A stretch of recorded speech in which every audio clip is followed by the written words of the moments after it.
বাংলাদেশের স্বৈরাচার শেখ হাসিনা দেশ ছেড়ে পালিয়ে যাওয়ার পর যেমন একের পর এক তার নানা কুকীর্তি বেরিয়ে আসছিল, তেমনিভাবে সিরিয়ার স্বৈরাচার বাশার আল আসাদ পালিয়ে যাওয়ার পরও তার শাসনামলের নানা অন্যায়ের চিত্র বিশ্ববাসীর সামনে উন্মুক্ত হচ্ছে। হাসিনার আয়নাঘরের মতো আসাদের আয়নাঘরও অত্যন্ত লোমহর্ষক। সিরিয়ার এসব গোপন কারাগারে দেশটির নিরীহ মানুষদের উপর কেমন বর্বর অত্যাচার করা হতো সে সম্পর্কে আলোচনা করা হয়। আসাদ পরিবার ১৯৭১ সাল থেকে দীর্ঘ ৫৪ বছর সিরিয়ায় অন্যায়ভাবে রাজত্ব করেছে। সম্প্রতি দেশটির পতিত স্বৈরাচার বাশার আল আসাদের বাবা হাফিজ আল আসাদের সময় থেকেই সাধারণ জনগণকে গ্রেফতার করে বিভিন্ন গোপন কারাগারে আটকে রাখা হতো। সিরিয়া জুড়ে প্রায় ১০০-র কাছাকাছি গোপন বন্দিশালা ছিল, যার মধ্যে প্রায় ২৩টি পূর্ণাঙ্গ কারাগার রয়েছে, যেখানে প্রায় ৩০,০০০ নিরপরাধ মানুষকে একসাথে বন্দী করে রাখা যেত। এসব কুখ্যাত কারাগার নিয়ন্ত্রণ করত সিরিয়ার ৪টি গোয়েন্দা পরিদপ্তর। এগুলো হলো air force intelligence division, military intelligence division, general intelligence division এবং পলিটিক্যাল সিকিউরিটি ডিভিশন। ২০১১ সালে সিরিয়ায় সরকার বিরোধী আন্দোলন শুরু হবার পর প্রায় ২ লক্ষ লোককে গুম করে ফেলা হয়েছিল। সে কারণে বাশার আল আসাদ পালিয়ে যাবার খবর পাওয়ার পর বিদ্রোহী সেনারা রাষ্ট্রপতি ভবন দখলে নেওয়ার আগে এসব কারাগার উন্মুক্ত করার জন্য ছুটে গেছেন। কারাগারগুলো থেকে এমন লোককেও জীবিত উদ্ধার করা হয়েছে যাদেরকে দীর্ঘ ৪০ বছর যাবৎ এখানে আটকে রাখা হয়েছিল। তবে কোনো কোনো কারাগার থেকে কোনো মানুষকেই জীবিত উদ্ধার করা যায়নি। বাশার আল আসাদের কারাগারগুলোর একটি সাধারণ বৈশিষ্ট্য হল আন্ডারগ্রাউন্ড সেল। মাটির নিচের এসব অন্ধকার কুঠুরিতে বহু মানুষকে আটকে রাখা হয়েছে। ছোট্ট এসব কয়েদখানা কফিন সেল হিসেবে পরিচিত।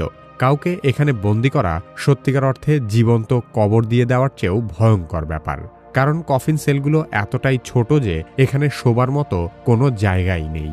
তাছাড়া এসব আন্ডারগ্রাউন্ড সেলগুলো এতটাই ঘুটঘুটে অন্ধকার, রাতের আধারও এতটা কালো নয়। এরকম অন্ধকারে বন্দি করে রাখাও অত্যাচারের একটি অংশ। দৃষ্টিশক্তি সম্পন্ন ব্যক্তিরাও এখানে অন্ধত্বের স্বাদ ভোগ করে। কারাগারে থেকে অমানবিক নির্যাতনের শিকার হয়ে যারা মারা যেত তাদের মৃতদেহগুলো কফিন সেলের বাইরে দীর্ঘদিন ফেলে রাখা হতো, যাতে করে লাশ পচা গন্ধে এখানে থাকা বাসিন্দাদের জীবন আরও দুর্বিষহ হয়ে ওঠে। আন্ডারগ্রাউন্ড জেলের অনেকগুলো অংশ ডিজিটাল লকের মাধ্যমে বন্ধ করা। সেসব দরজার পাসওয়ার্ড না জানার কারণে সেখানে বন্দী থাকা অনেককেই উদ্ধার করা সম্ভব হয়নি। জনমনে ভীতি সঞ্চার করার জন্যই আসাদ সরকার গণগ্রেফতার এবং গুম খুনের মতো কার্যক্রম চালিয়েছে, যাতে করে দেশের জনগণ সরকারের বিরুদ্ধে প্রতিবাদ করার সাহস না পায়। কারাগারগুলো উন্মুক্ত করা হলেও হাজার হাজার লোকের এখনও কোনো খোঁজ নেই। গুমের শিকার হওয়া ব্যক্তিদের স্বজনেরা কারাগারের বন্দীদের তালিকায় নাম খুঁজতে খুঁজতে পাগল হয়ে গেছে, যাদের অনেকেরই হয়তো ঠাঁই হয়েছে কোনো না কোনো গণকবরে। শুধু গোপন কারাগার আর বন্দিশালাই নয়, আসাদ সরকার সিরিয়া জুড়ে গড়ে তুলেছিল বহু গণকবর। রাজধানী দামেস্কাস থেকে ৪০ কিলোমিটার দূরে রয়েছে আসাদ সরকারের সবচেয়ে বড় গণকবর। বিগত ১ দশকের স্যাটেলাইট চিত্র বিশ্লেষণ করে গণকবরের ভয়াবহতা সম্পর্কে আঁচ করা যায়। ২০১০ সালে সরকার বিরোধী আন্দোলনের আগে জায়গাটি ছিল একটি সাধারণ ক্ষেত। তবে এখানে একটি টাওয়ার এবং ২টি বিক্ষিপ্ত ভবনও দেখা যাচ্ছে।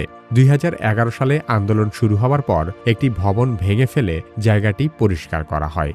পরবর্তী বছরগুলোতে এখানে একাধিক খাল খনন করা হয় এবং কয়েকদিন পর পর তা আবার মাটি দিয়ে ভরাট করা হতে থাকে। প্রত্যক্ষদর্শীরা জানায় এসব গর্তে শত শত মানুষের লাশ গুম করা হয়েছে। এখানে বিভিন্ন সময়ে বেশ কিছু ট্রাক এবং মাটি খোঁড়ার যন্ত্রও দেখা গেছে।